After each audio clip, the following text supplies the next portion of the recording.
अब हम बात करते हैं वेलोसिटी वर्सेस टाइम ग्राफ की, मतलब वेलोसिटी और टाइम के बीच में ग्राफ ड्रॉ किया गया है, उसकी बात करते हैं। देखो ग्राफ अगर वेलोसिटी वर्सेस टाइम में होगा तो क्या क्या देखना है, देखो एक डायरेक्ट वैल्यू देखनी, मतलब किस टाइम पे क्या वेलोसिटी मिलेगा वो बता चुके आपको। दूसरा क्या देखना है, एरिया और स्लोप। इसके स्लोप से मिलेगा एक्सेलरेशन और इसके एरिया से मिल सकता है क्या, डिस्टेंस और डिस्प्लेसमेंट। कभी डिस्टेंस मिलेगा कभी डिस्प्लेसमेंट मिलेगा। कैसे, विद साइन जोड़ दोगे तो डिस्प्लेसमेंट हो जाएगा, विदाउट साइन जोड़ दोगे मैग्नीट्यूड जोड़ दोगे तो क्या जाएगा, डिस्टेंस बन जाएगा। बात हो चुकी है ना आपकी हमारी, तो ठीक है। अब हम शुरू करते हैं कुछ एग्जांपल से, जिससे आपको बहुत क्लियर हो जाए कि वेलोसिटी वर्सेस टाइम ग्राफ करता क्या है, मतलब उससे इंफॉर्मेशन क्या क्या मिल सकती है। जैसा मैं एक ग्राफ बनाता हूँ यहाँ पर, ये ग्राफ, तो ये ग्राफ क्या शो करता है, ये ग्राफ शो करता है कि t इक्वल टू 0 पे भी इसकी वेलोसिटी 0 है, t इक्वल टू यहाँ वेलोसिटी 0, t इक्वल टू यहाँ वेलोसिटी 0। मतलब ये क्या बताता है, पार्टिकल इज इन रेस्ट। ये क्या बताता है, पार्टिकल इज इन रेस्ट, ये बताता है कि पार्टिकल रेस्ट पर है और कुछ नहीं बताता है। अच्छा, अगर मैं ऐसा ग्राफ बना दूँ तो ये बताता है ये v0 है, तो ये क्या बताता है, t इक्वल टू 0 की वेलोसिटी v0 है, यहाँ पे भी इसकी वेलोसिटी v0 है, यहाँ पे भी इसकी वेलोसिटी v0 है। मतलब थ्रू आउट मोशन इसकी वेलोसिटी कांस्टेंट है। मतलब ये बताता है कि पार्टिकल कैसे मूव कर रहा है, particle is moving with uniform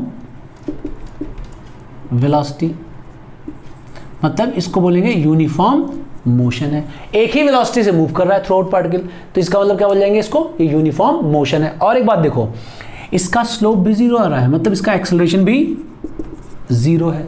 तो इस तरह की कभी फ्लैट लाइन हो समझ जाना एक्सेलरेशन क्या है, 0 है। और ऑब्वियस है वेलोसिटी कांस्टेंट है तो एक्सेलरेशन 0 होना कोई बहुत आश्चर्यजनक बात नहीं है। अब अगर मैं ऐसी लाइन ड्रॉ कर देता तो ऐसी, तो क्या होता, तो मैंने आपको पहले बताया था ग्राफ देखते ही आपके दिमाग में घंटी बजनी चाहिए कि इसका स्लोप क्या देगा। सबसे इंपॉर्टेंट बात तो स्लोप की है। स्लोप क्या देगा, स्लोप एक्सेलरेशन देगा, तो लिख दो एक्सेलरेशन देगा। एक्सेलरेशन होगा क्या, अब कांस्टेंट होगा वेरिएबल होगा वो सोचो। तो स्ट्रेट लाइन है, स्ट्रेट लाइन का स्लोप कांस्टेंट मतलब एक्सेलरेशन कांस्टेंट। वैल्यू कितनी होगी, एंगल देख लो कितना बन रहा है, स्ट्रेट लाइन का स्लोप कांस्टेंट होता है तो एंगल बन जाएगा क्या, tan थीटा। तो इसका स्लोप क्या आएगा, tan थीटा बराबर, मतलब इसका एक्सेलरेशन क्या आएगा, इक्वल टू tan थीटा। बहुत बढ़िया बात, मतलब एक्सेलरेशन कांस्टेंट है और tan थीटा आ रहा है और स्लोप पॉजिटिव है नेगेटिव है, पॉजिटिव है, मतलब पॉजिटिव कांस्टेंट एक्सेलरेशन है जिसकी वैल्यू tan थीटा है। मतलब इसको क्या बोल सकते हैं, इसको हम बोल सकते हैं यूनिफॉर्मली एक्सेलरेटेड मोशन। ये कैसा मोशन है, यूनिफॉर्मली एक्सेलरेटेड मोशन। तो ये यूनिफॉर्मली एक्सेलरेटेड मोशन का ग्राफ है, ठीक है। अच्छा, अगर मान लो कहीं ग्राफ ऐसा मिल जाए आपको, तो इस तरह का मिल जाए, तो इसका क्या मतलब हुआ, इसका मतलब ये हुआ कि इसका स्लोप फिर से देखो, स्लोप आएगा, स्लोप क्या आएगा, कांस्टेंट है वेरिएबल, स्ट्रेट लाइन इसलिए कांस्टेंट आएगा, पॉजिटिव है नेगेटिव, ऑब्ट्यूज एंगल बना रहा है इसलिए नेगेटिव होगा। और वैल्यू कितनी होगा, इसका मैग्नीट्यूड कितना होगा, फिर से जो यहां पे थीटा बन जाए मैग्नीट्यूड के लिए, तो ये देख सकते हो ना tan थीटा। तो मतलब नेगेटिव कांस्टेंट एक्सेलरेशन है, मतलब ये भी यूनिफॉर्मली एक्सेलरेटेड मोशन ही है, कोई खास फर्क नहीं है, ठीक है। पार्टिकल स्पीड अप हो रहा है, स्पीड डाउन हो रहा है, ये देखना है।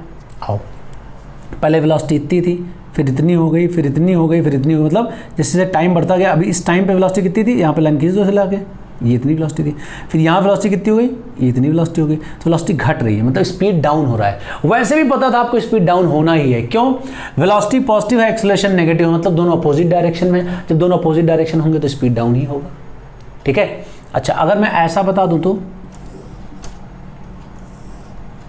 ऐसा ग्राफ बना देता तो, इस तरह ग्राफ बना देता, ये A हो जाता, ये मान लो B है, ये C है। इस केस में एक्सेलरेशन कांस्टेंट है, वेरिएबल है, ये थ्रू आउट एक ही स्ट्रेट लाइन है ना, कांस्टेंट है, ठीक है।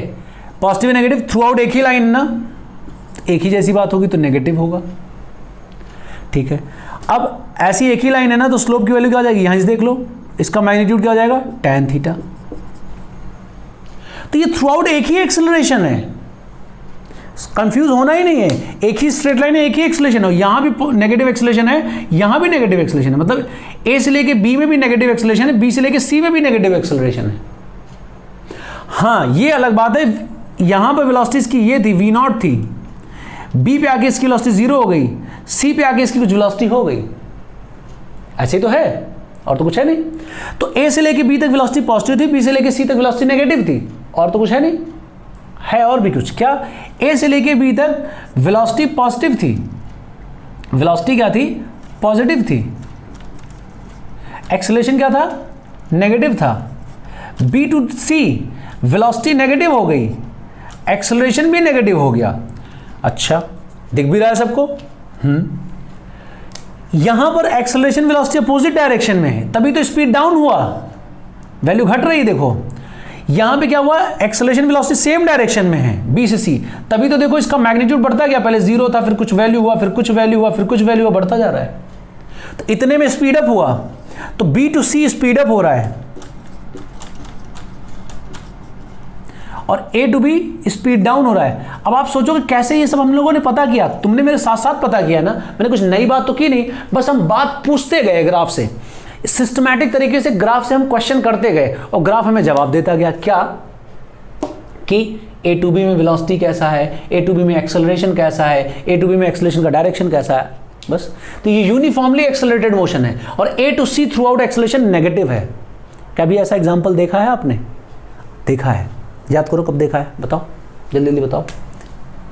जब किसी पत्थर को ऊपर फेंकते थे तब देखा है। फेंकते थे, पत्थर जाता था, ए से फेंका था, बी पे पहुंच गया, बी पे पत्थर की वेलोसिटी क्या हो गई? 0 हो गई, फिर लौट के आने लग गया। तो देखो ए से बी रिटार्ड हो रहा था और अभी भी ग्रेविटी डाउनवर्ड एक्ट कर रही है। B to C speed up हो रहा है, B to C speed up हो रहा है और एक्सेलरेशन अभी भी डाउनवर्ड एक्टेड है।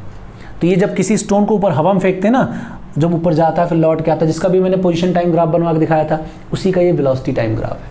उसी का क्या है? ये वेलोसिटी टाइम ग्राफ है। समझ में आया? तो कोई दिक्कत तो नहीं इसमें, होनी भी नहीं चाहिए, सिंपल सा है, ठीक है। तो ये velocity time graph uniformly accelerated का, ये भी यूनिफॉर्मली एक्सेलरेटेड का, ये भी यूनिफॉर्मली एक्सेलरेटेड मोशन का, ये यूनिफॉर्म मोशन का, ये मोशन ही नहीं हो रहा, रेस्ट में है।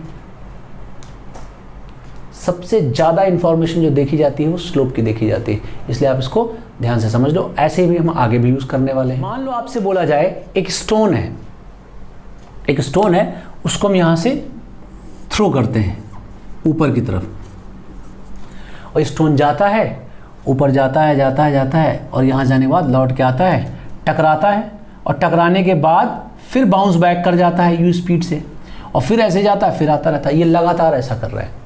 तो इसका वेलोसिटी वर्सेस टाइम ग्राफ क्या होगा? वेलोसिटी वर्सेस टाइम ग्राफ क्या होगा? तो देखो जब भी कभी ऐसा क्वेश्चन मिले तो बिल्कुल आसानी से अच्छी तरीके से इसको प्रोसेस करो, कभी गलत नहीं होगा। शुरुआत में वेलोसिटी क्या थी इसकी? u0 थी, या बोलो u थी, तो यहाँ से चला गया ऊपर, तो इसकी वेलोसिटी कम होती रही, यहाँ वेलोसिटी इसकी 0 हो गई, तो ऐसा गया होगा, ठीक है। फिर वापस आ रहा है तो वेलोसिटी नेगेटिव डायरेक्शन में बढ़ रही है, तो इसको अभी नीचे जाना है, ठीक है। कहाँ तक? जब तक इसकी वेलोसिटी u के बराबर ना हो जाए, यहाँ तक जाएगा, ठीक है। थ्रू आउट एक्सेलरेशन कांस्टेंट रहेगा। इसका स्लोप अगर ये हवा में फेंका गया तो ग्रेविटी के बराबर आएगा, ठीक है। जैसे ही टकराएगा इसकी वेलोसिटी पहले टकराने के पहले जस्ट नेगेटिव थी, टकराने के जस्ट बाद पॉजिटिव हो गई। कितनी हो गई? u के बराबर पॉजिटिव हो गई। अब u बराबर पॉजिटिव हो गई तो इसको आप ऐसे डॉटेड लाइन से दिखाओगे। अब डॉटेड से क्यों दिखाओगे? अगर आप इसको ऐसे कभी वेलोसिटी वर्सेस टाइम ग्राफ बनाया जाए या पोजीशन वर्सेस टाइम बनाया जाए या एक्सेलरेशन वर्सेस टाइम बनाया जाए और आप अगर ऐसे सीधी लाइन दिखा दो, इसका मतलब क्या हो गया? एक ही टाइम पर कई सारी वैल्यूज़ हैं, जो कि पॉसिबल नहीं हो सकता। भगवान थोड़ी ना एक समय पर अलग अलग वैल्यू ले लेगा, नहीं पॉसिबल ना। तो कभी इस तरह के ग्राफ पॉसिबल नहीं होंगे, इस तरह का ग्राफ भी पॉसिबल नहीं होगा। अगर ये टाइम है और यहाँ पे मैं बोलूँ पोजीशन है, वेलोसिटी है या फिर एक्सेलरेशन है, कोई भी वैल्यू या डिस्टेंस है, ठीक है, तो कभी ऐसी वैल्यू पॉसिबल नहीं होगी। क्यों? एक टाइम पे क्या दो वैल्यू ले लेगा क्या?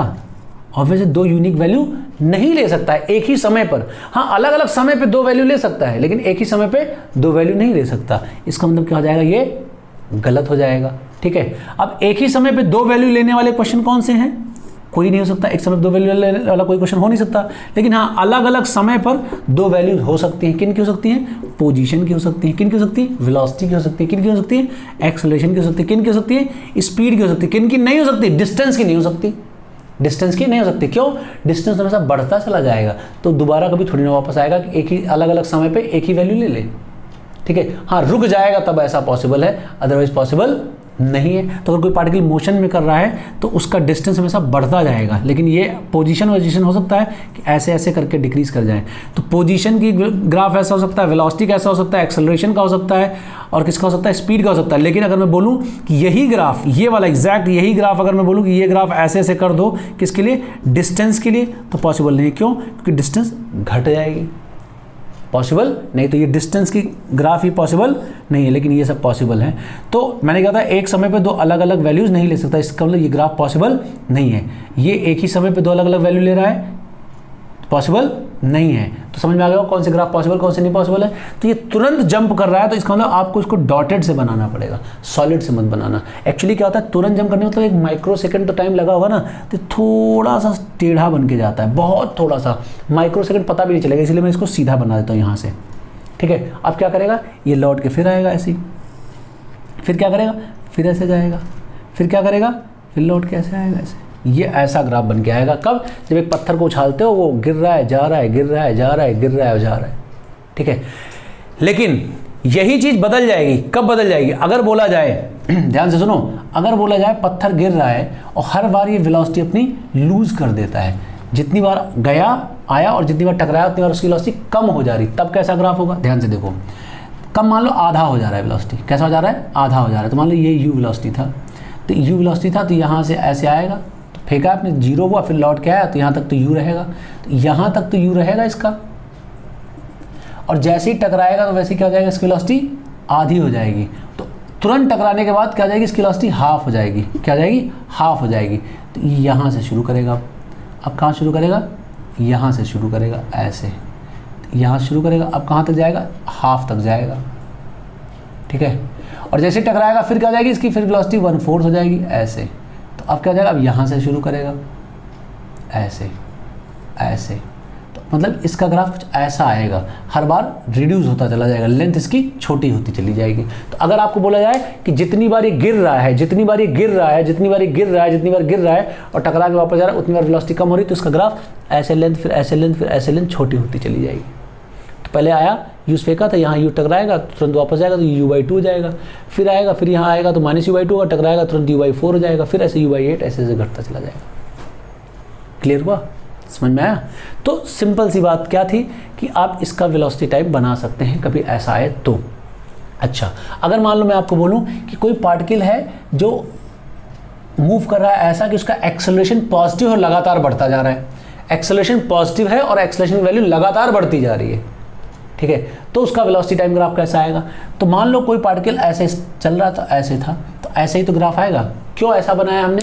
क्योंकि देखो यहाँ पे एक्सेलरेशन बदल रहा है तो कर्व होगा पॉजिटिव, इसलिए कर्व में पॉजिटिव और इंक्रीजिंग कर्व है, तो एक्सेलरेशन क्या है? पहले बात पॉजिटिव है और एक्सेलरेशन इंक्रीजिंग है, तो पॉजिटिव और इंक्रीजिंग स्लोप तो खाली इसी का आता है।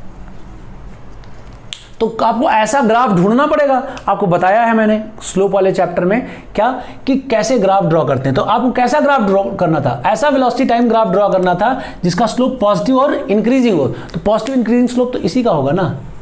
ठीक है, क्यों? ग्राफ में हमने पढ़ा रखा था स्लोप में। नहीं समझ में आया तो फिर से समझ ही लो। अच्छा, आप क्या है इसका स्लोप देखो, यहाँ पे क्या एक्यूट बनाएगा और देखो बढ़ता चला जा रहा है, इसलिए ऐसा बना दिया, सिंपल। ठीक है, तो आप ऐसे कोई सा भी ग्राफ ड्रॉ कर सकते हैं, कोई दिक्कत वाली बात नहीं है। अभी कुछ क्वेश्चंस करेंगे तो और क्लियर हो जाएगा। वेलोसिटी टाइम वर्सेस ग्राफ दिया हुआ है। ये ग्राफ कुछ इस तरह बना हुआ है। हमने बोला आपको एक्सेलरेशन बताना 1 सेकंड, 4 सेकंड, 6.5 सेकंड और 7.5 सेकंड पर, और एवरेज एक्सेलरेशन बताना है for interval 0 to 7 second and 0 to 8 second, और आपको बताना है एवरेज स्पीड और average velocity for interval of for time interval of 0 to 8 second. ये आपको बताना है। तो देखो ये अगर आप क्वेश्चन कर लोगे तो बहुत सारे क्वेश्चन डिफरेंट बुक में जितने भी बहुत सारे क्वेश्चन होंगे वो सब आपसे होने लग जाएंगे। ठीक है, तो इसको आप अच्छे से ध्यान से सुनो और समझो। अब मुझे चाहिए क्या? Acceleration at 1 second. Acceleration velocity time graph से कैसे मिलता है? स्लोप से मिलता है। तो 1 सेकंड का एक्सेलरेशन मतलब क्या हो गया? ये तो स्ट्रेट लाइन है, तो चाहे 1 सेकंड का एक्सेलरेशन निकालो, चाहे 1.5 का निकालो, चाहे 0.5 का निकालो, कोई फर्क पड़ने वाला नहीं है। तो अगर मुझे एक्सेलरेशन एट 1 सेकंड चाहिए तो मुझे इस लाइन का स्लोप चाहिए, इस लाइन का स्लोप चाहिए। इस लाइन का स्लोप क्या हो जाएगा? Perpendicular upon base. तो परपेंडिकुलर कितना है? 20, बेस कितना है? 2, तो क्या आएगा? 10 मीटर पर सेकेंड स्क्वायर। नहीं समझ में आया? अभी समझ में आ जाएगा। फिर से देखो, 4 पे निकालना है एक्सेलरेशन, मान लो 4 बोले तो यहाँ कहीं। तो स्ट्रेट लाइन जैसे ही आपको दिखा स्ट्रेट लाइन स्लोप कांस्टेंट, मतलब चाहे जहाँ का स्लोप निकालो थ्रू आउट, यहाँ से यहाँ तक में, तो ये तो फ्लैट है ना, फ्लैट का स्लोप क्या हो जाएगा? 0, क्योंकि चेंज इन वेलोसिटी हुआ ही नहीं, तो क्या आ जाएगा? 0 मीटर पर सेकेंड स्क्वायर। अब बात आती है एक्सेलरेशन एट 6.5 पर।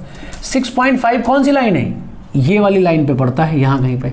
इस लाइन का स्लोप क्या रहेगा? कांस्टेंट, क्योंकि स्ट्रेट लाइन। तो इस लाइन का स्लोप निकालने के लिए क्या लिखोगे? परपेंडिकुलर लिखोगे, बेस लिखोगे। परपेंडिकुलर बेस, परपेंडिकुलर कितना है हमारा? 20, बेस कितना है? 1। लेकिन आपने नोटिस किया, अरे ये तो नीचे जा रहा है, इस तरह वाला है, इस तरह का क्या हो जाता है? माइनस। तो क्या आ जाएगा? -20 मीटर पर सेकेंड स्क्वायर। ये एक्सेलरेशन 6.5 का आएगा। अब बात करना है 7.5 का। 7.5 यहाँ कहीं होगा, तो इस लाइन का स्लोप चाहिए, इस लाइन का परपेंडिकुलर ये बनेगा, बेस ये बनेगा, तो 7.5 पे चाहिए। तो क्या आएगा? परपेंडिकुलर 20, बेस कितना? 1। और पता है जो भी ऐसा रहेगा जिसका ऑब्ट्यूज बनेगा उसका स्लोप तो नेगेटिव आना ही आना, तो माइनस लगा दो। तो इसका भी स्लोप क्या आएगा? -20 मीटर पर सेकेंड स्क्वायर। ये आ जाएगा 7.5 पर एक्सेलरेशन। ठीक है, तो आप ऐसे कहीं का भी एक्सेलरेशन निकाल सकते हो, कोई बहुत बड़ी बात नहीं है। अब बात आती है एवरेज एक्सेलरेशन की। एवरेज एक्सेलरेशन क्या होता है भाई? एवरेज एक्सेलरेशन होता है change in velocity upon time interval. इसका स्लोप लोप से कोई लेना देना नहीं है, तो स्लोप से लेना देना नहीं, और एवरेज एक्सेलरेशन निकालना change in velocity upon time interval. Time interval मैंने बोला है 0 से लेके 7 सेकंड तक, तो टाइम रख दिया तुमने 7 सेकंड। तो 0 पे वेलोसिटी कितनी है? 0। 7 पे वेलोसिटी कितनी है? 0। वाह क्या बात है, फाइनल वेलोसिटी भी 0, इनिशियल वेलोसिटी भी 0, तो एवरेज एक्सेलरेशन क्या आ गया? 0 मीटर पर सेकेंड स्क्वायर। काम खत्म। ठीक है, अब निकालना है 8 सेकंड के लिए। तो 8 सेकंड के लिए निकालना है आपको, तो इसका मतलब टाइम इंटरवल 8 सेकंड का हो गया। फाइनल वेलोसिटी कितनी है यहाँ पे? -20। इनिशियल वेलोसिटी कितनी है यहाँ पे? 0। तो क्या आएगा? एवरेज एक्सेलरेशन क्या आएगा? -20/8 मीटर पर सेकेंड स्क्वायर। तो ये एवरेज एक्सेलरेशन आ जाएगा, कब का? 8 सेकेंड का। तो -20/8 मीटर पर सेकेंड स्क्वायर किस समय का एक्सेलरेशन है? 0 से 8 सेकेंड के इंटरवल का एक्सेलरेशन है, किसी पर्टिकुलर समय का नहीं। अब हम बात करते हैं यहाँ एवरेज वेलोसिटी और एवरेज स्पीड की। तो एवरेज वेलोसिटी का फॉर्मूला क्या होता है? एवरेज वेलोसिटी का फॉर्मूला होता है डिस्प्लेसमेंट अपॉन टाइम इंटरवल। ये होता है एवरेज वेलोसिटी। अब यहां पे डिस्प्लेसमेंट कैसे मिलेगा? तो वेलोसिटी टाइम ग्राफ अगर हो तो डिस्प्लेसमेंट निकालना कोई दिक्कत वाली बात नहीं है। आप एरिया निकालो और उसको विद साइन ऐड करते चले जाओ, डिस्प्लेसमेंट मिल जाएगा। तो हमने आपसे बोला था 0 से 8 सेकंड में डिस्प्लेसमेंट कितना होगा, तो आप क्या करोगे? ये पूरे ग्राफ का एरिया निकालोगे। ठीक है, एरिया कैसे निकालेंगे? बहुत आसान है। ये इतना ट्राइंगल है पहले, तो इस ट्राइंगल का एरिया निकाल लो। ठीक है, फिर ये इतना रेक्टेंगल बनेगा, तो इस रेक्टेंगल का एरिया निकाल लो।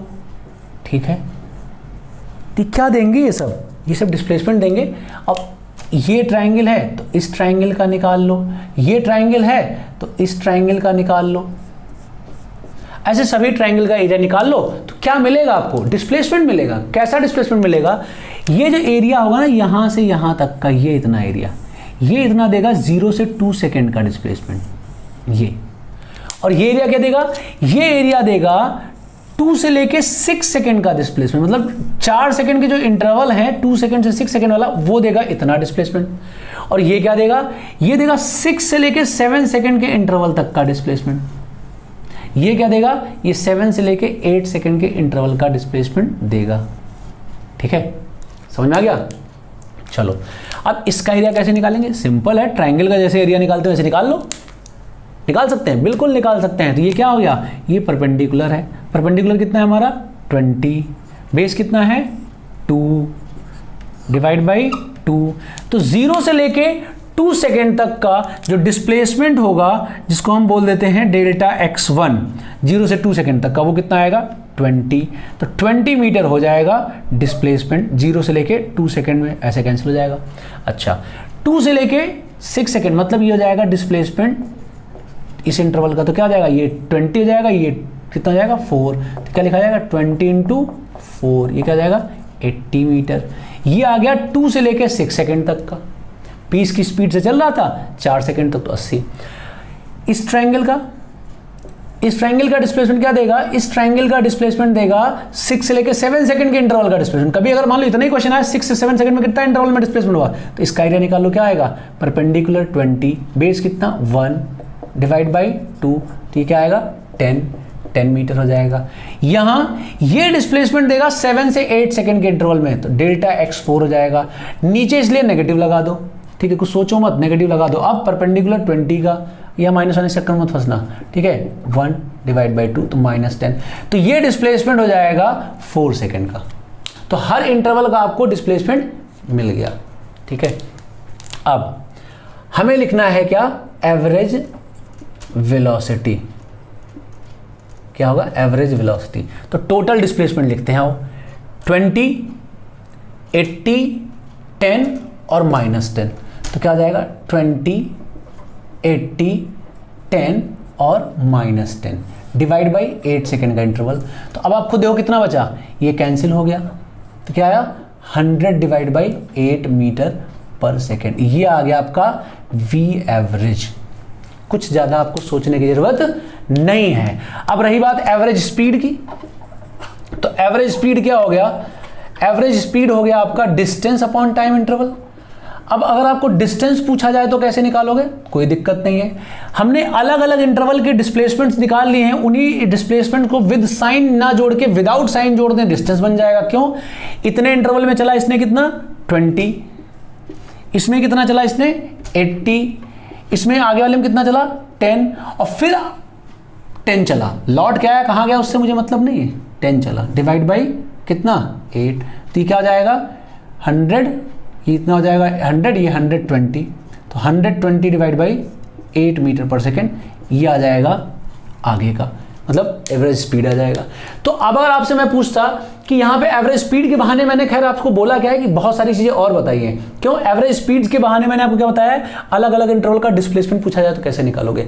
एवरेज स्पीड के ही बहाने हमने आपको ये बताया है कैसे आप डिस्टेंस कैलकुलेट कर सकते हैं, ठीक है, कैसे आपको ऊपर वाला एरिया पॉजिटिव लिखना है, कैसे नीचे वाला एरिया नेगेटिव लिखना है। मेरे ख्याल से समझ में आपको आ गया होगा, ठीक है। इस क्वेश्चन को दोबारा भी देख लेना एक बार, क्योंकि इसी पर बेस्ड ही क्वेश्चन आते हैं और कुछ खास नहीं आता, जान लेना, बस यही सब आता है, ये आपको अच्छे से प्रोसेस करना आना चाहिए। अब हम लोग कुछ ऐसे क्वेश्चन की प्रैक्टिस कर रहे हैं जिसमें ग्राफ नहीं दिया होता है, सिचुएशन डिस्क्राइब होती है, हमें ग्राफ ड्रॉ करना होता है। क्यों, क्योंकि ग्राफ ड्रॉ करके आप आसानी से क्वेश्चन को हैंडल कर सकते हैं, ठीक है। अब क्वेश्चन में जब भी कभी इन्वॉल्व हो, एक्सेलरेशन हो रहा है, रिटार्डेशन हो रहा है, फिर यूनिफॉर्म मोशन हो रहा है, मतलब एक साथ कई नेचर के मोशन हो रहे हों, तो बेस्ट होता है आप ग्राफ ड्रॉ कर लो फिर सॉल्व कर लो। जैसे अभी जो हम लोग क्वेश्चन करने जा रहे हैं जिसका डेटा मैंने लिख रखा है, ये इरोडोव का क्वेश्चन है, सभी लोग जानते हैं इरोडोव कौन सी किताब है, ये इरोडोव का क्वेश्चन नंबर 1.3 है। मैं क्वेश्चन पढ़ता हूँ आपको, ठीक है, ध्यान से सुनो, ठीक है। क्वेश्चन वैसे डिस्क्रिप्शन में भी लिखा होगा, वहाँ से भी देख सकते हो, ठीक है। आप इसको अच्छे से सुनो, फिर देखो मैं कैसे इसको हैंडल करता हूँ। आप भी ऐसे ही क्वेश्चन को हैंडल करने की प्रैक्टिस रखो, ठीक है। सुनो जरा ध्यान से। A car starts moving rectilinearly, first with acceleration a1, that is 5 meter per second square, then uniformly, and finally deaccelerating, that is -5 at and comes to rest. The total time of motion is equal to 25 seconds. The average velocity during this motion is 72 km per hour, that is 20 meter per second. How long the car moved uniformly? ये पूछा है कितनी देर car uniformly चला। Actually इनका इस uniformly चलने वाले में कोई इंटरेस्ट नहीं है, ये जानना चाहते हैं आप इसका वेलोसिटी टाइम ग्राफ बना सकते हो या नहीं बना सकते हो। ये आपसे ये जानना चाहते हैं अगर आप वेलोसिटी टाइम ग्राफ ड्रॉ कर सकते हो तो क्या आप एवरेज वेलोसिटी का फॉर्मूला लिख सकते हो, क्या आप एवरेज वेलोसिटी के फॉर्मूले में वैल्यूज भर सकते हो, मतलब क्या आप डिस्टेंस और डिस्प्लेसमेंट जो भी निकालना है वो क्या कैलकुलेट कर सकते हो, ये जानना चाहते हैं एक्चुअली आपसे। तो इन्होंने बोला है पहले पार्टिकल रेस्ट से स्टार्ट होता है, यूनिफॉर्म एक्सेलरेशन से चलता है, देन यूनिफॉर्म चलता है, देन सेम रेट से रिटार्ड होता है, मतलब डीएक्सेलरेट होता है, मतलब मैग्नीट्यूड सेम है, डायरेक्शन अपोजिट है, फिर फाइनली रेस्ट पे आ जाता है। ऐसी बात इन्होंने बताई है। क्या इसको हम सॉल्व कर सकते हैं ऐसा? तो आओ देखते हैं। इसको अगर आप इक्वेशन से सॉल्व करोगे तो एक पन्ने का सोल्यूशन होगा, वो मैं बताने से भी रहा, ठीक है, मैं ग्राफ से बताऊंगा। तो जैसा जैसा बोल रहे हैं वैसा मैं ग्राफ ड्रॉ करता हूं, आप भी सीखो कैसे ग्राफ ड्रॉ करते हैं, ठीक है। कोई दिक्कत होती है तो टेंशन मत लेना, पूछ लेना, वैसे एक दो बार वीडियो देखोगे आगे पीछे करके समझ में आ जाएगा। फिर भी कोई दिक्कत होती तो मैसेज करके पूछ लेना। मैसेज कहाँ करना है? डिस्क्रिप्शन में लिंक अवेलेबल है। और ये क्वेश्चन नीट में भी आ सकता है, आया भी है, जेई में तो आया ही है, जे एडवांस में भी आ सकता है, अभी आ सकता है। स्कूल में तो मास्टर लोग इसको खूब पूछते हैं, चाव से पूछते हैं, बार बार पूछते हैं, ठीक है। तो आप इसके लिए तैयार रहो। पार्टिकल रेस्ट से स्टार्ट करता है, कांस्टेंट एक्सेलरेशन से जाता है, तो मुझे ऐसा वेलोसिटी का लाइन ड्रॉ करना होगा या कर्व ड्रॉ करना हो जिसका स्लोप कांस्टेंट हो। क्यों? क्योंकि एक्सेलरेशन कांस्टेंट है। तो स्लोप कांस्टेंट केवल एक ही केस में होता है जब स्ट्रेट लाइन बनती है। अच्छा, स्लोप पॉजिटिव बनाना है तो मुझे पॉजिटिव स्लोप वाली लाइन ड्रॉ करनी है। पॉजिटिव स्लोप वाली लाइन ड्रॉ होती है, बिल्कुल ऐसे ड्रॉ होती है। कहां से शुरू होनी चाहिए? ओरिजिन से शुरू होनी चाहिए, क्योंकि इनिशियल वेलोसिटी जीरो है। तो ग्राफ ओरिजिन से स्टार्ट होगा और पॉजिटिव स्लोप का होगा, तो ऐसा ग्राफ होगा, ऐसा इस तरह का होगा। क्यों? मुझे ऐसा लाइन ड्रॉ करना था जिसका स्लोप कांस्टेंट होता है, कांस्टेंट, ठीक है, और इनिशियली ओरिजिन से स्टार्ट होगा। फिर क्या करेगा? कुछ देर ऐसा चलेगा, ये मान लो t1 टाइम तक ऐसा चला, फिर क्या होगा? फिर ये यूनिफॉर्म चलेगा। यूनिफॉर्म मतलब एक्सेलरेशन इसका जीरो हो गया, फिर ये जीरो एक्सेलरेशन से चलेगा, ठीक है, कुछ देर चला होगा ये t2 टाइम तक। फिर क्या हुआ? फिर ये चलता है किससे? इसी रेट से रिटार्ड होता है और फाइनली रेस्ट पे आता है। तो फिर ये रेस्ट पे आ जाता है, यहां पे रेस्ट पे आ जाता है, t3 पे ये रेस्ट पे आ जाता है, मतलब t3 सेकेंड बाद इसके बाद रेस्ट पे आ जाता है। टोटल जर्नी का टाइम t दे रखा है, ये t सेकेंड हो गया। अब देखो, जितनी तेजी से ये एक्सेलरेट हुआ था उतनी तेजी से तो रिटार्ड हुआ है। तो जितनी देर में इसकी स्पीड मान लो ये हो गई v1 या जो भी v आया, जितनी देर में इसका v हुआ होगा उतनी देर में v खत्म भी होगा। मोशन अंडर ग्रेविटी बता चुके हैं, अगर जाना एक जैसा है आना भी एक जैसा तो सेम ही टाइम लगेगा, ठीक है। मतलब जितनी देर में इसकी वेलोसिटी v हुई है जीरो से, उतनी देर में इसकी वेलोसिटी v से जीरो भी हो जाएगी, इसलिए t3 और t1 सेम होंगे। तो इनको हम ऐसे ऐसे लिख सकते हैं, ठीक है, और इसको बना देते हैं अब हम t1। कोई दिक्कत तो नहीं है, आप लोग को समझ में आ रहा होगा। ये दोनों टाइम सेम होंगे क्योंकि एक्सेलरेशन सेम है। अगर इसका एक्सेलरेशन डबल होता तो इसको टाइम आधा लगता, इसका एक्सेलरेशन अगर हाफ होता तो इसको टाइम डबल हो जाता, अकॉर्डिंग टू द टाइम, मतलब according to the acceleration time interval change होता था। समझ में आ रहा होगा मेरे ख्याल से, क्योंकि ये मैग्नीट्यूड मैंने सेम दे रखे हैं, इस वजह से टाइम सेम हो गया। चलो ठीक है, तो आपको पता है टोटल टाइम 25 सेकेंड है, तो ये क्या हो जाएगा? 2t plus t1 is equal to 25 seconds है। सो इसका मतलब t1 की जो वैल्यू हो जाएगा 25 माइनस 2t हो जाएगा। मतलब अब मुझे ये वाला टाइम भी मिल ही गया, सोचने की ज़रूरत नहीं है, ठीक है। और मुझे t1 ही चाहिए था एक्चुअली, तो मैं t निकाल लूँगा तो इसमें से 25 माइनस 2t कर दूंगा तो t भी आ जाएगा, मतलब t1 भी आ जाएगा। मुझे ये वाला टाइम चाहिए, यही मेरा क्वेश्चन है, ठीक है। क्वेश्चन में बोला एवरेज स्पीड 20 दे रखा है, तो मतलब क्या दिया है? एवरेज वेलोसिटी 20 दे रखा है, तो displacement divide by time interval, ये है वी एवरेज, और वी एवरेज 20 दे रखा है तो ये 20 हो गया, डिस्प्लेसमेंट पता नहीं, डिवाइड बाय क्या हो गया? ये टी कितना हमारा? 25। सो डिस्प्लेसमेंट की जो वैल्यू आई है हमारी, वो डिस्प्लेसमेंट की वैल्यू देखा जाए तो 500 आ रही है। बोला है ओवरऑल जर्नी का जो डिस्प्लेसमेंट है 500 है, बात खत्म, ठीक है, ये दे रखा है। चलो अच्छी बात है। मतलब इसका जो एरिया आएगा, इसका जो एरिया आएगा, ये एरिया, ये जो एरिया की जो वैल्यू होगी वो 500 आएगी, ये कहने का मतलब है। हम आपको पहली बार समझा रहे हैं इसलिए बहुत आराम से समझा रहे हैं, आप इसको समझो, ठीक है। वैसे तो हम लोग इसको फटाफट भी कर लेंगे ना, तो आप इसको समझो अच्छे से बस। तो इसका एरिया जो आएगा वो 500 आएगा, मतलब ये वाला एरिया प्लस ये वाला एरिया प्लस ये वाला एरिया मिला के क्या होगा? 500 होगा, ये है। अब एरिया कैसे निकालें? मुझे तो ये पता नहीं है, क्योंकि इसकी ज़रूरत पड़ेगी। तो पता है तुमको, देखो कैसे, इस लाइन का स्लोप क्या है?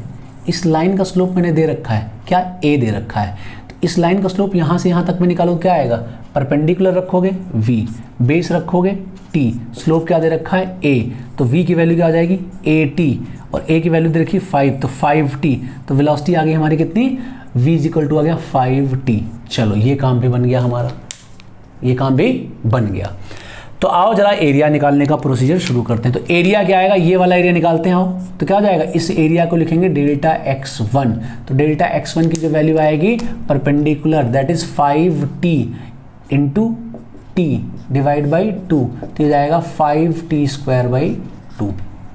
ठीक है, ये क्या है, ये है 5t, ये क्या है t1, तो ये वाला एरिया क्या हो जाएगा, ये हो जाएगा डेल्टा x2, तो डेल्टा x2 क्या हो जाएगा 5t, और ये क्या हो जाएगा, ये इतना हो जाएगा हमारा कितना 25 - 2t, तो ये एरिया आ जाएगा हमारा डेल्टा x2 की जो वैल्यू आएगी वो आ जाएगी 125t - 10t², ये एरिया आ जाएगा। अच्छा, ये एरिया कितना होगा, ये वाला एरिया, ये वाला एरिया, तो ये ट्रायंगल एक ही जैसा है क्योंकि ये लेंथ भी बराबर, ये लेंथ बराबर, तो इसका एरिया भी यही आ जाएगा। क्यों बार बार हम मेहनत करें।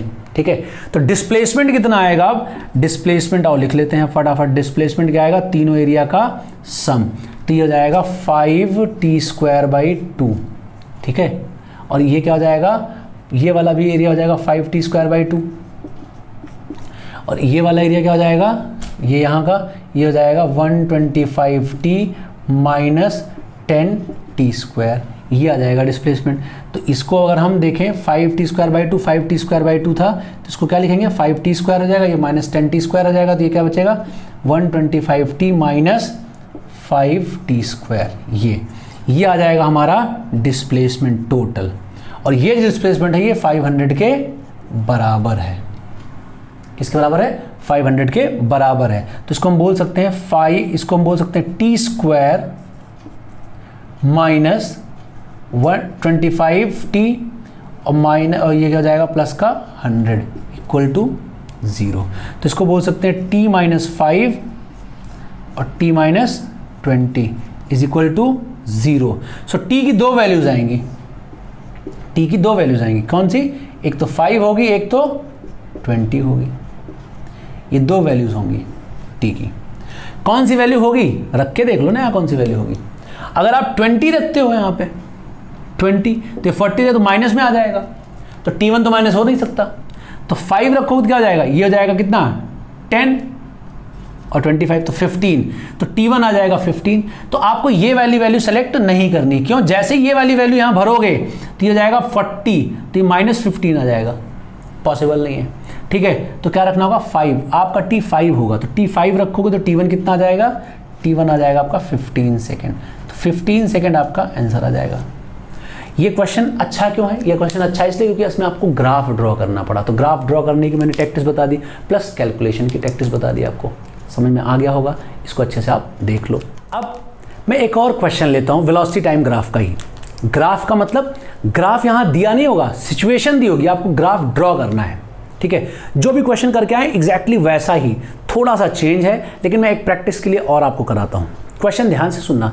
अगर बोला जाए एक कार है, वो रेस्ट से स्टार्ट होती है और अल्फा एक्सेलरेशन से एक्सेलरेट होती है, देन वो एक वेलोसिटी, एक टाइम बाद वो रिटार्ड होना शुरू करती है बीटा एक्सेलरेशन से, फिर फाइनली वो रेस्ट पर आ जाती है कैपिटल T टाइम बाद।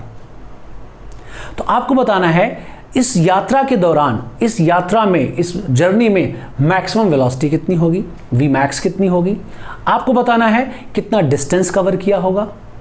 ठीक है, और कितनी देर एक्सेलरेटेड मोशन रहा, कितनी देर रिटार्डेड मोशन रहा।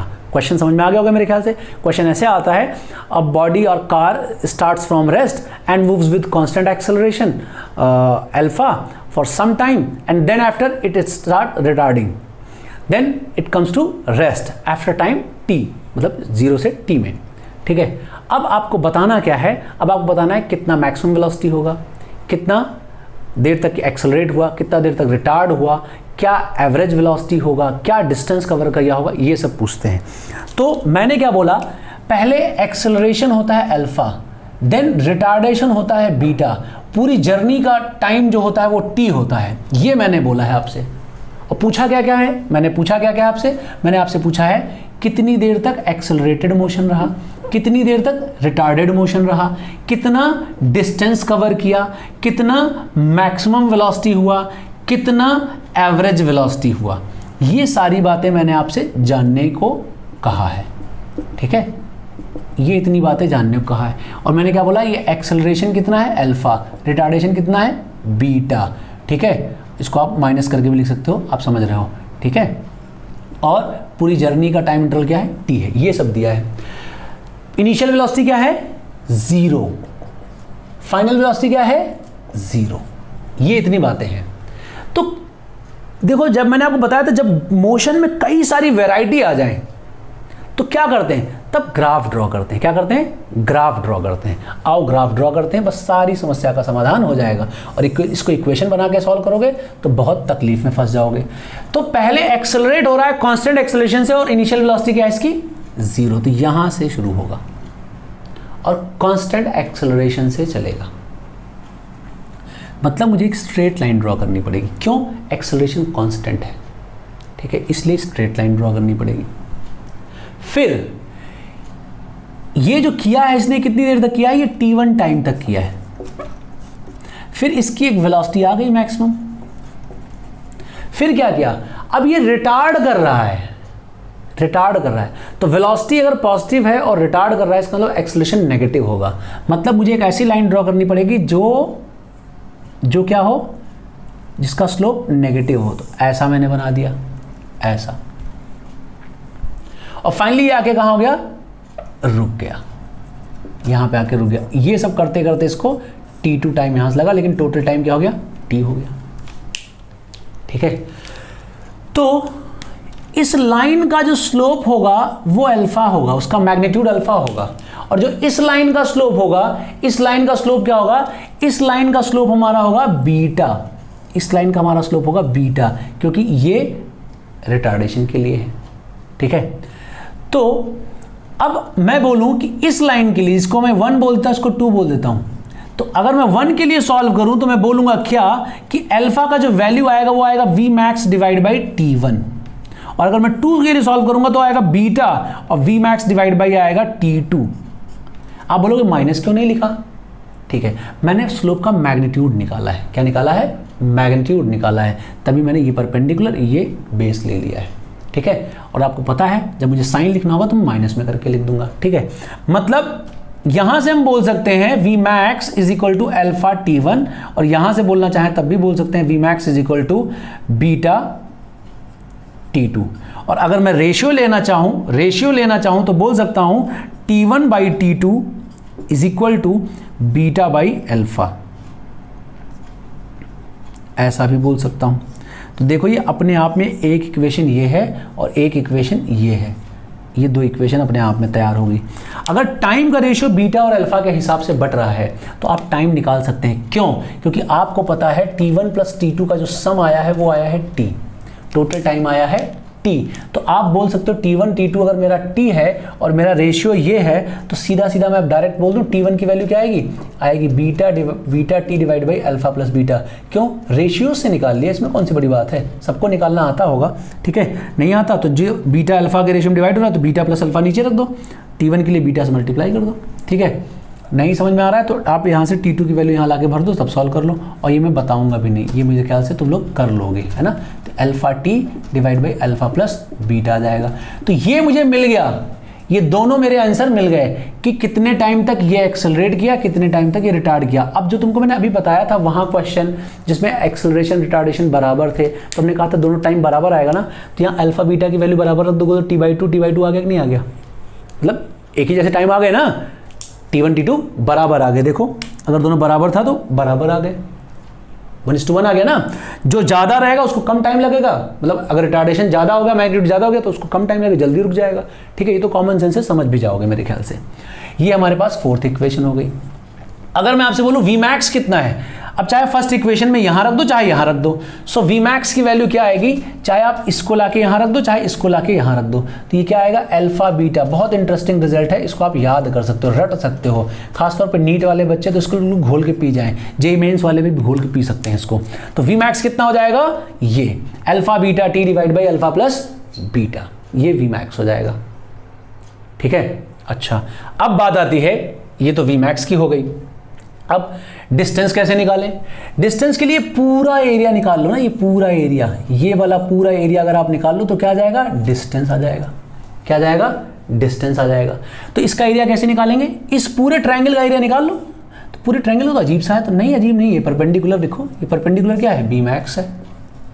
ये बेस कितना है, टी है, डिवाइड बाई क्या करोगे, 2 करोगे, ये आ जाएगा डिस्टेंस। सो डिस्टेंस की वैल्यू जो आएगी वो आएगी वी मैक्स टी बाई 2, यही डिस्प्लेसमेंट भी है इत्तेफाक से। तो ये जो वैल्यू लिखी जाएगी, क्या लिखी जाएगी, दोनों याद कर लेना आप, ठीक है, इंपॉर्टेंट दोनों है, alpha beta T square divide by 2 times of alpha plus beta, ये होगा हमारा डिस्प्लेसमेंट बोलो या फिर डिस्टेंस बोलो। अब बात आती है एवरेज वेलोसिटी की। एवरेज वेलोसिटी क्या होगा, एवरेज वेलोसिटी अगर आपको लिखना है तो क्या लिखोगे, डिस्प्लेसमेंट अपॉन टाइम, ये लाके रख दो तो Vm/2। बहुत इंटरेस्टिंग रिजल्ट, मतलब अगर कोई बोले पार्टिकल एक्सेलरेट किया देन रिटार्ड किया, बीच में यूनिफॉर्म मोशन नहीं, एक्सेलरेट किया देन रिटार्ड किया, तो जो मैक्सिमम वेलोसिटी होगी उसका आधा आपका एवरेज होगा। रट लो इसको, एक्सेलरेट देन रिटार्ड, तो वी मैक्स का आधा एवरेज होगा, चाहे जिस एक्सेलरेशन से एक्सेलरेट हुआ हो चाहे जिस एक्सेलरेशन से रिटार्ड हुआ हो। इनिशियली रेस्ट पे रहा हो, फाइनली रेस्ट पे रहा हो, इतना ध्यान रखना। तो क्या आएगा, वी मैक्स का आधा हो जाएगा क्या, एवरेज। इनिशियली रेस्ट पे रहा हो, फाइनली रेस्ट पे रहा हो, और एक्सेलरेट हुआ हो देन रिटार्ड हुआ हो, बीच में यूनिफॉर्म मोशन ना रहा हो, तो मैक्सिमम का आधा हो जाएगा एवरेज। ठीक है, इसी को हम ऐसा बोल सकते हैं, कैसा, समझ में तो आ ही रहा होगा ना, मैक्सिमम कितने आया था इसका, इतना, तो वी एवरेज क्या हो जाएगा यहाँ पे, इसका आधा, तो alpha beta T divide by 2 times of alpha plus beta, simple, ये हो जाएगा वी एवरेज। कुछ सोचने की जरूरत ही नहीं है। तो ये देखो क्वेश्चन अगर आप ग्राफ से कर रहे हैं तो बहुत आसानी से कर पा रहे हैं, अगर आप इसको इक्वेशन से करोगे तो बहुत लंबा पड़ेगा। आपको विश्वास नहीं हो रहा ना, ट्राई मारो एक बार, इक्वेशन से पढ़ाया है ना पीछे, उसी वाले कंसेप्ट को यूज़ करके आप इसको सॉल्व कर लो, तो आसानी से आपको समझ में आ जाएगा कि वो बहुत डिफिकल्ट है, ये बहुत आसान है। क्लियर है, इसको अच्छे से सीख लो, और इस पर बेस्ड नीट के प्रैक्टिस के लिए या जेईई मेंस की प्रैक्टिस के लिए या एडवांस में भी पूछा जाता है एक लेवल तक, वहाँ बहुत क्वेश्चन मिलेंगे, एक दो नहीं बहुत क्वेश्चन मिलेंगे। क्वेश्चन क्या बोला जाएगा, एक ट्रेन है, एक स्टेशन से चलती है, पहले एक्सेलरेट होती है, फिर बीच में रिटार्ड होना शुरू हो जाती है, देन दूसरे स्टेशन पर जाके रुक जाती है, दोनों स्टेशन के बीच की डिस्टेंस दे रखी होती है, आपको पूछा जाता है बताओ मैक्सिमम वेलोसिटी कितनी होगी, तो आपको डिस्टेंस पता है, जर्नी का टाइम पता है, मैक्सिमम वेलोसिटी निकाल लो, ये आ गया। आपको पता होगा कि ट्रेन एक्सेलरेट कैसे करती है, रिटार्ड कैसे करती है, दोनों स्टेशन के बीच की डिस्टेंस पता होगी, और आपको पूछा जाएगा टाइम कितना लगा, एक्सेलरेशन पता है, रिटार्डेशन पता है, दोनों स्टेशन के बीच की डिस्टेंस पता है, टाइम कितना लगेगा निकाल सकते हो।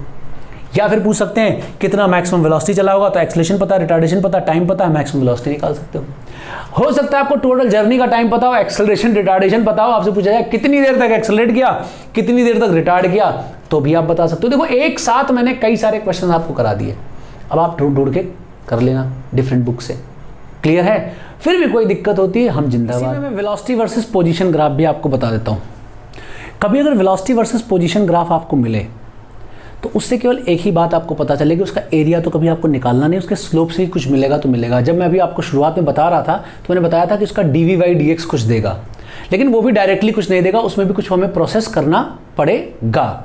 तो वही मैं आपको एग्जाम्पल यहाँ समझाता हूँ। देखो एक्सेलरेशन यहाँ से आप पता कर सकते हैं कैसे, एक्सेलरेशन इज इक्वल टू होता है v dv/dx। तो जब भी कभी आपको ऐसा वेलोसिटी वर्सेस पोजीशन का ग्राफ मिलेगा तो आपको हो सकता है यहाँ से एक्सेलरेशन जैसी कोई इंफॉर्मेशन मिल जाए। ठीक है, तो अगर आपको ऐसे जैसे मैंने क्वेश्चन दिया, ये ग्राफ दिया है, ये वेलोसिटी वर्सेस पोजीशन ग्राफ दिया है, मैंने पूछा एक्सेलरेशन क्या होगा, तो आप यहाँ से एक्सेलरेशन पता कर सकते हो कुछ ये फॉर्मूला यूज करके। लेकिन इस फॉर्मूले को इस ग्राफ से कैसे रिलेट करें, इस फॉर्मूले का इस ग्राफ से क्या रिलेशन है रिलेशन ध्यान से देखो।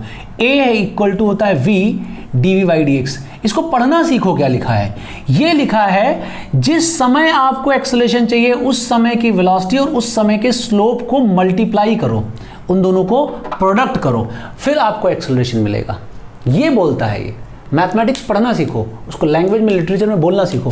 बोला गया जिस समय आपको एक्सेलरेशन चाहिए उस समय की वेलोसिटी को उस समय के स्लोप से, कौन से स्लोप को, dv बाई dx को वेलोसिटी वर्सेस पोजीशन ग्राफ के स्लोप से मल्टीप्लाई करो, तो आपको क्या मिलेगा, एक्सेलरेशन मिलेगा।